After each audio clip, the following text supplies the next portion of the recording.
If you've played modern stealth games or modern action-adventure or FPS games that had stealth segments, chances are you have this game to thank for those stealth mechanics being as good as they are. This is Tom Clancy's Splinter Cell for the GameCube, and this game truly is, as advertised on the box art, stealth action redefined. You play as NSA operative Sam Fisher, a soft-spoken, no-BS war veteran, voiced by none other than Michael Ironside. Your task is to sneak through various locations to accomplish objectives towards helping America win a war against Georgia, who is using cyber terrorism to attack the US. You also have the burden of doing whatever you can to prevent World War III from breaking out. Because the politicians have let us down. I won't spoil any more of the plot for you, but trust me, it's a pretty good story throughout the game. It's a story that you can watch unfold not just through the intel you get, but also through the news reports shown between missions. These news reports show how different plot points and missions you complete affect what happens in the world. I rather like this because you get to see how much the actions of one man really can make a difference and how urgent your missions become. Now, as far as the visuals go for Splinter Cell, everything looks nice during the cutscenes. The gameplay graphics, well, aren't as nice looking. Especially through a modern lens, the textures, environments, and character models don't look great. And the movements of the characters look stiff, and sometimes the movements don't seem to match the tone of the dialogue. They've taken out the broadcast antenna! Get Nicholas out of here! I want his helicopter airborne now! I want a squad of technicians with an armed escort on the roof and repairing that antenna! I want the Americans found and killed! Yes, sir! I noticed this even during the GameCube era, but in said era, the rest of the visuals were at least good for the time. Some aspects of the visuals are just hilarious though. Aside from the stiff character movements, there are issues of bodies going through walls when you try to hide them, or the body staying stiff while half of it is off the edge of the window. Damn that rigor mortis. And yes, I just dropped that corpse out of a broken window of the 10th floor of this building. You're really inconsiderate. Hey, I'm considerate. This way the janitor just has to clean up the grenade fragments. All outdated visuals aside, this game's most impressive aspect of the visuals is the use of light and shadow, and that actually plays a huge role in the game's stealth mechanics. Since you have to sneak by enemies in these rather well-designed levels, you constantly have to be aware of where you have shadows to hide in, and where well-lit areas will expose you and likely get you shot. Fortunately for Splinter Cell, it has better sound than visuals.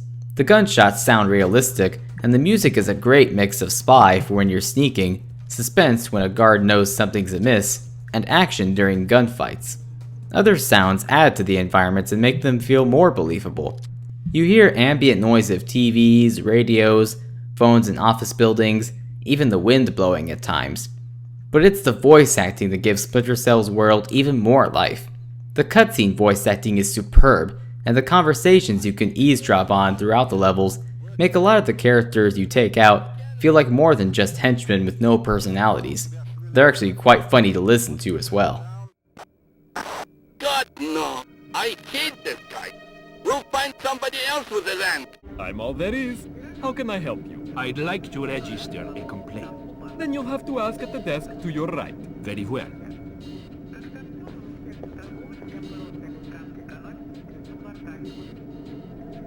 May I help you? You're the same cop. Yes, but this is the public relations desk. Fine.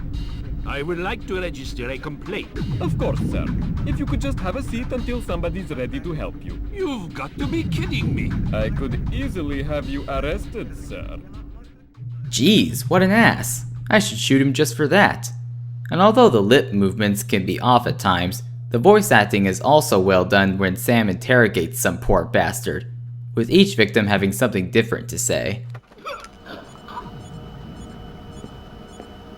One false move and you're dead. I need information. Okay. I'm looking for 2 Americans. Probably dead. Gringo will kill me. Ah! I've got news for you. You're mine now. You belong to me. And just like the lights and shadows, sound also plays a role in your stealth. You need to make sure you're silent while you're progressing through the levels, unless you decide to use the noise to lure some guards towards your gun. You should also keep your ears open for sounds of cameras moving, turrets moving, or a guard walking towards you. As a result of things to pay attention to, you become more invested in what you're doing in the game. It makes you feel like you're a true Splinter Cell operative. But let's get this established right now. Don't fall into the trap thinking this is just another third-person shooter. I made that mistake while playing the demo of this game at first. If you treat it like a shooter, you'll be sorry. You have a lot less ammo than actual shooters, and you take more damage from gunfire. Plus medkits are scarce. To be most accurate in describing Splinter Cell, this is an action-adventure stealth game, where you can use a gun. And also, unlike shooters, you're encouraged not to use your gun unless you really need to. Let's work on stealth. Your gun should always be a last resort. Invisibility is your best weapon. With things you can't allow to happen in each mission, you're forced to play smart. If you decide to kill anyone, shoot them in the head so you don't use up all your bullets. But Sam's main goal during missions is to leave no trace, so you actually get higher scores if you complete a mission without killing anyone. Even higher if you don't knock anyone unconscious.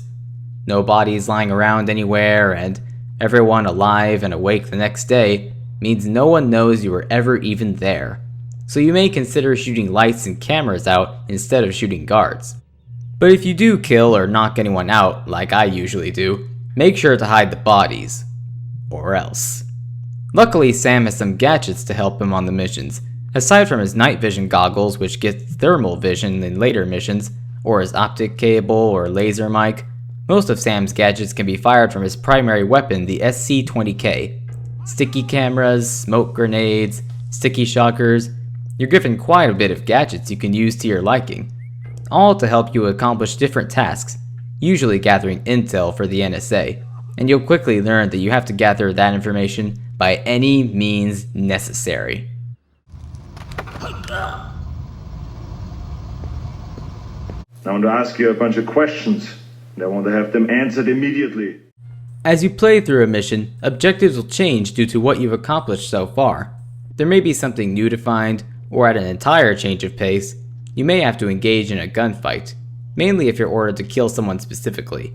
But the game can get at its most challenging level when you're not allowed to kill anyone or raise any alarms. And each level will throw some curveballs at you as well. So what worked in the previous mission may not work as well in your current mission, thus forcing you to be clever and adapt to the new tactic to fit the situation. It's all part of the challenge factor of the game.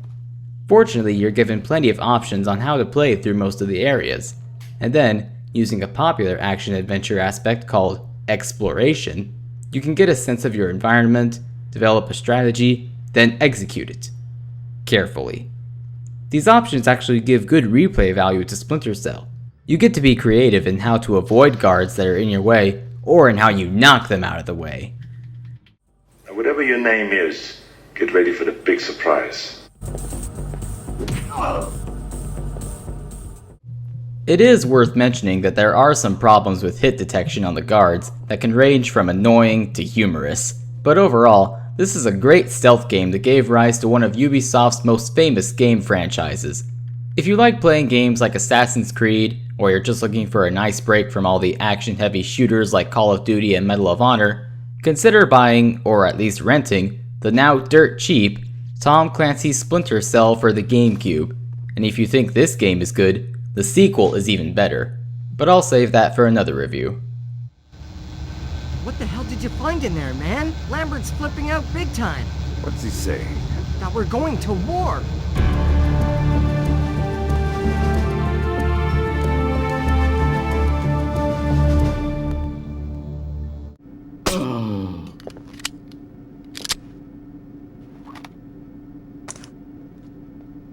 I love computer business.